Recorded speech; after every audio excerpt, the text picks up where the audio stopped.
I offered to do a short video about the Office photocopier and printer, given that we're under circumstances where two or three of us can't easily crowd round together and play with it and push buttons together.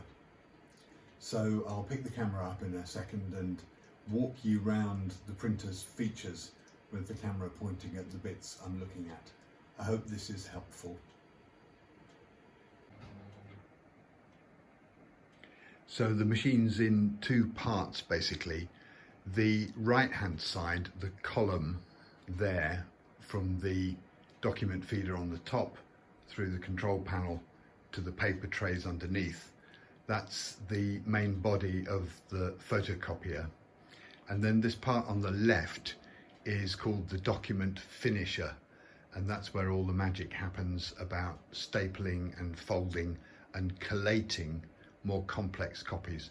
So that's the document finisher on the left hand side, and they do actually pull apart. You can just, I think you need to unlatch a couple of levers and just tug, and the two parts of the printer will detach from one another. But I'll talk you through the basic functions first. This is a document feeder on the top, which is kind of a complex addition to the usual lid you'd find on a photocopier over the glass tray.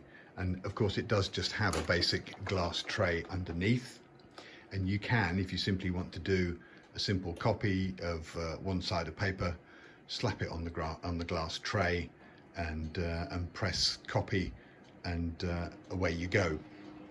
I'm sure most of you have used a document feeder before too. This is fairly straightforward. You put several sheets of paper in here. They can be single or double-sided. You put them face up, so you'd put a document on that feeder just as you were reading it, top away from you at the top, and with the print running down so you can read it. And the document feeder will take that. It understands from the settings that we're going to put on the control panel in a minute whether you want to do single or double-sided copies, and your results, your copies, will either come out in the top of the document feeder there if it's just a single uncollated document, or they'll come out in other various trays in the document finisher, depending on whether you want them folded, sorted, collated, printed, stapled, and so on. So now let's take that to its next level. I'll put two of these double-sided sheets into the document feeder, and obviously two is equivalent to many. I don't know what the actual limit is of the number of pages you can get in that document feeder, but I've never found what that limit is. And we'll do some finishing. I'll show you how to use stapling, and that'll take us into the finishing options, and we can explore some more of those as we do that. Obviously, if you had a stapled document to begin with, if those papers were stapled together, you'd need to take staples out before you put them into the feeder. That would be a schoolboy error if you did that. So we're going to copy these and bring them out in a nice stapled, bound, finished product. So we know we want it left at 100% in terms of the size ratios. We want A4 in and A4 out, but we know we want it double-sided. So once again, we'll go two-sided in to two-sided out, 2 to 2. Yes, it's a book form. We want it out as a book form, so we can press OK on that and go back to this menu, and we'll now use some of these finishing options. Have a look at the finishing options here. See in the center column there, the stapling options, and if I get you up close, you can see there's a little picture just to confirm where the staples might be: upper left, upper right, middle on the left, or in the middle at the top, double stapling in each case. and I'm going to ask for this document to be stapled upper left, and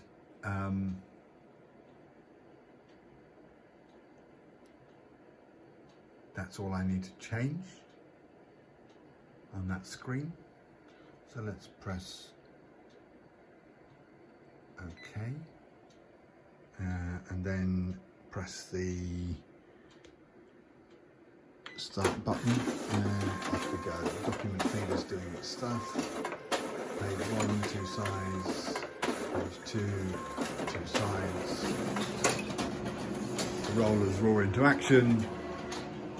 Now you can hear the document feeder and finisher doing its work. And there you are, there's the stapling action, and that document's now come out with a nice neat staple in the top left hand corner. Isn't that beautiful? So that's an introduction to finishing, and the more advanced kind of finishing options tend to be used from the computer rather than copying, in my experience. It's quite rare. In fact, I can't think of an occasion when I've picked up something like this and said, make me copies of this. Although I'm sure that you could imagine how to do that. You would want to unbind that document, take the staples out, lay it in the document feeder, and then set the copying and finishing options and the stapling options to produce you an identical copy of that. But I think it's more useful just to remind you how we do that kind of thing from the computer. So I'll move over to the computer and show you that in a moment. So we're sitting at the parish computer, and it won't be very easy for you to watch the screen. It's never pleasant looking at the reflections of a monitor captured on a video camera, but I'll do my best to make this clear. This is the desktop layout of the Parish Office computer, which you'll see when you turn it on. And although we're going to talk about printing functions, I just want to give you a couple of other useful pointers while I'm here. Imogen and I have created a shortcut to this folder, which is called Current Parish Documents. Current Parish Documents. And we think, I've been working on this for a while, but I think that just about everything that is useful to the parish is in this top level folder. And the folders underneath should be named with reasonably meaningful names. So, you know, this is where Pat used to keep Bryn and Barclay's leaflets for choir and crypt and Friends of St Leonard's. Here is her folder of churchyard inscriptions and maps. There is a folder in which we keep all the common worship books in PDF. And there's a folder where all the current service booklets that we've used in St Leonard's over the last few years, they're all in that folder. I'm going to show you a little bit of printer function though, and just to do that I'm going to print a parish magazine, because that's probably the most complex of the things that we print. There's a folder called Hythe Parish Review 2019-20. Opening that up, there's the PDFs of all the recent documents, recent editions of the parish magazine. Let's look at the November edition and bring it up, and it will open up in a PDF reader. Bring the camera back a bit so you can see the most important parts of the screen. I'll shrink the size of that down to something a bit more manageable. Let's get the page size down so you can see the document we're dealing with here. That's the Hythe Parish Review. So to use the Toshiba printer in the most effective way, we're going to use the file print menu, obviously, and I'm going to point you to something that Pat Henley and I have found really important over the years, which is to, when we're using this Toshiba with all its complexity, set your printer options using this button. So that button is to control the properties of that printer, the Toshiba 4505. You can change printer settings from here, from this dialog box, which is the print dialog box of Adobe Acrobat Reader, but we found that that conflicts with the printer. Once you're in this dialog box though, having clicked the properties button like this, you're in a piece of software that Toshiba provided explicitly to drive this particular printer. So this seems to be the most reliable way of setting printer settings and controlling the variables. Most of the time we use just two of the tabs here. You can see there are lots of them, these tabs along the top, but most of the time we found that we can control everything we need on the basic tab and on the finishing tab. And if you followed this video through, me talking about the actual printer with its copying functions and its finishing functions, then you'll appreciate the equivalence between this basic tab here, which sets things like paper size and the orientation, whether it's portrait or landscape, and whether you're printing in black and white and colour. That tab on the one hand, and the finishing tab on the other hand, which controls whether we're doing a double-sided printing, whether the resultant output is folded or stapled, and so on. So I'll run you through all that by printing a Parish magazine. And I normally just cast my eyes over these settings to check that the original paper size is A4 as it should be, and the size that we're printing on is same as original. And of course both of these are drop downs, so you can take an A4 original and print it on different sizes, but we're not going to get into that for the time being. We're printing from A4 and we're outputting onto the same as the original size. Paper source, this section of the dialog box controls where does the paper come from, and we let the machine default to automatic. The machine works all that out. What kind of paper is it? Well, it's just ordinary plain 80 GSM A4 paper. And what's the destination? Well, we'll let the machine work that out, because again, we're going to make use of some settings in a minute that mean the machine is best qualified to sort that out for us. So I can't remember a time when I've changed any of those settings. The only thing I check on this page, the basic tab here, is whether I want to print in colour or black and white. Most of the time, the machine is set up to default to black and white to save money, save colour toner. But obviously, if we're printing a Parish magazine, we want it in colour. And that seems to work equally well whether you choose auto or whether you choose explicit colour. So I'm going to set it to auto. Now, it's a Parish magazine. So although the document, as you saw it laid out on the screen, look, there's a, I know you can't see it on the film. The document laid out on the screen is A4 pages. We want it printed as a booklet. So we're going to do that in the finishing tab. Click this tab button up here on the left, top left of the dialog box, and we're into the finishing properties. And there you can see, do you want this two-sided printing? And if so, do you want it to read like a book or like a tablet? You see where my mouse is hovering? Or do you actually want it as a booklet with those folds? Can you see that picture there? Let me close up on those for you. There's a little handy picture of a booklet. And if I click that and it becomes highlighted in blue, you can already see that some of the other settings in the dialog box have changed automatically. So the machine's sorted out the page rotation for us. The only other thing I need to decide now is whether I want to staple here and whether I want it folded. And I do.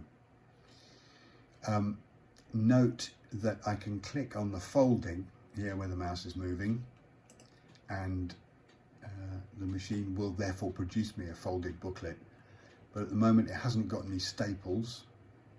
And if I want it stapled, as we do with the Parish magazine, I can click on that centre, I think that's called saddle stitch stapling. I can click on that centre staple and we can be ready to go. But let me show you something different to that, just so you can see the machine being clever. I'll unclick the stapling and unclick the folding again. If, on the other hand, I say I do want this centre fold saddle stitch stapling and click there, the machine automatically says, oh, you must want it folded. So I think you can see start to see the relationship between these kind of controls. And that's all we need to do in the finishing. So just to recap that, on the basic tab, we checked the paper size and we checked whether we wanted it printed in colour or black and white. And then we went into the finishing tab and said we want a booklet and we would like it centre stapled and folded, please. I'm going to say, okay, I've finished with this dialog box for printing from the computer to the Toshiba 4505. Okay, I'm done. Now back to the Adobe Acrobat Reader print dialog where we started. All that remains for me to do now, having set all those properties, is to decide how many copies I want by filling in that box there. And it's a good thing to do to print one, especially if you're doing an expensive colour multi-page print one, to check all your settings first.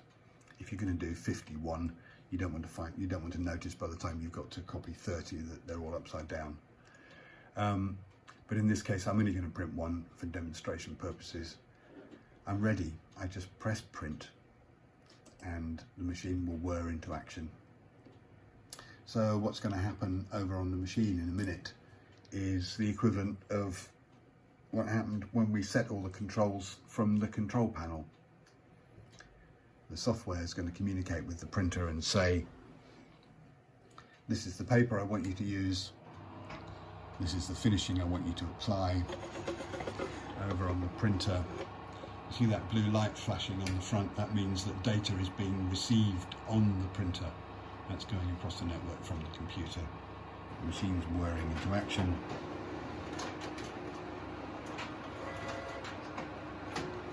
And out from that will come a perfectly printed, folded and stapled edition of the Hive Parish Review.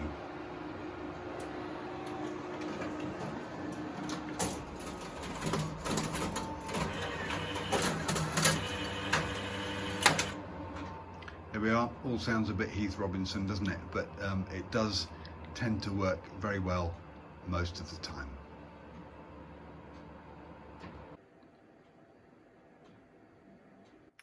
Something else we need to know about this beast of a printer is information about toner cartridges, and particularly about how to replace them. One thing that I have to say is very good about this machine is that this control panel on the front is very good at displaying pretty clear instructions about what to do if there's a paper jam or a problem with the machine, or if you need to do some maintenance work. And it has some fairly good instructions that come up with visual cues and pointers that say, you know, open this drawer, with a big arrow pointing to the drawer you need to open. And then when you've done that, the instructions flip on to the next bit. Now pull lever X, and lever X is clearly marked inside the machine. So most of the time I've found it really easy to deal with problems like that. The toner cartridges are located inside the front body of the machine above the paper trays. So there are the paper trays, but this is a pull down flap. And if you pull that down, you can hear the machine's power cut out. And there are the 4 toner cartridges, black on the right, and then the 3 colour ones. And again, there's lots of sort of pictorial guides, and now these pictures will all relate to the instructions that come up on the control panel. And in fact, there you are, you can see the control panel doing some of the things that I talked about. It's got a very clear message that says, your front cover's open. And just in case you can't see that the front cover's open, it points out where it is and tells you how to close it again. Make sure you close both sides firmly. If you were to need to change a toner cartridge, you'd be following instructions on that display panel, but it really couldn't be simpler. You don't need to unlatch anything. You can just slide these toner cartridges out like that. Can't remember the proper way to grab hold of that. Yeah, that's fine. Get hold of the case like that. There's a toner cartridge. They only fit in one way. You know, it couldn't be easier to take them out and put the replacements in. They click nicely into place. When you do replace toner cartridges, you'll find that the machine leads you through the instructions of how to clean off excess toner and settle the toner cartridge in. And from time to time, it suggests that you do the cleaning thing. Each of these toner cartridges has got one of these little pull-out plastic segments, and I'm not sure what's going on in there, but it says slide that in and out a few times, and that does something to clean off excess toner from somewhere or spread the toner about evenly. The machine will tell you when it needs you to do that. And somewhere in this section of the machine too, there's a toner waste cartridge, and from time to time, about once a year I think, the machine says please replace your toner waste cartridge. And that leads me on to say that the machine is also very good at telling you when it's about to run out of consumables. So, click that closed. So when you see a message on here that says black toner running low, cyan toner running low, or you'll need a new waste toner cartridge soon, you simply phone that number on the printer and give them this serial number or the postcode and address of the parish, and they will say, yes, that's fine, we'll send you a new toner cartridge or waste toner unit. And it usually appears the next day, and of course we're billed for that. And at the moment there are some spare supplies up here. There's a waste toner unit waiting to be used, and there's some spare cartridges up on the shelf in the parish office. And that probably is enough for now, isn't it? Anything else that you need to know about the printer? We've always found that the Toshiba helpline is actually really helpful. And on that phone number, they'll give you technical support too. And I think from time to time, they've even taken remote control of the printer, perhaps through the computer, or perhaps as long as we've given them our network details, perhaps they've been able to access the printer directly and do some remote control maintenance or repair or resetting on it. So we found Toshiba to be generally pretty helpful. So the answer is, if you're stuck, call Toshiba on that number.